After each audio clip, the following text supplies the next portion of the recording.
দর্শক, আমি তরিকুল ইসলাম তারেক মাতৃজগৎ এমটিভি থেকে যুক্ত হলাম আপনাদের সাথে।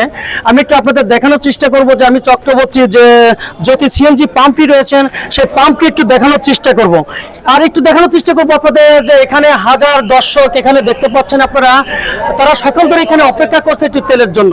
কিন্তু এখানে আমরা এসে সাংবাদিক এখানে এসে আমরা একটু ঘটনা দেখতে পেয়েছি বা জানতে পেরেছি যে পাম্পের ভিতরে ভুয়া র্যাপ সাজিয়ে ভিতরে বসিয়ে রাখে, বিভিন্ন ভয়ভীতি দেখানো হচ্ছে সাধারণ পাবলিককে। আমরা এমনটা জানতে পেরেছি বা দেখতে পেয়েছি সেখানে ঘটনাস্থলে। তার পরিচয়টা জানতে চেয়েছিলাম, সে আমাদের এমনটাই বলেছে যে আমি সেনাবাহিনীতে ছিলাম, এখন রিটায়ার্ড প্রাপ্ত, এমনটাই বলেছে সে আমাদের।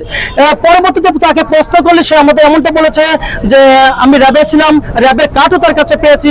আসলে তার কিচ্ছুই না, সম্পূর্ণ মিথ্যে। এই মিথ্যে র্যাব সেখানে বসিয়ে সাধারণ পাবলিককে ভয়ভীতি দেখানো হচ্ছে।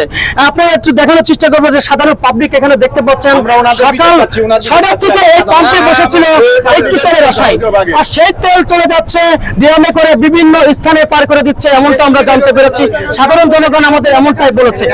আরেকটু আপনাদের একটু সাধারণ জনগণের কাছে একটু জানতে চাইবো, এইখানে আসো, ড্রামে সাজিয়ে রাখছে, এই ড্রামে করে তেল পাচার করে দিচ্ছে বিভিন্ন জায়গায়, এমনটা জানতে পেরেছি।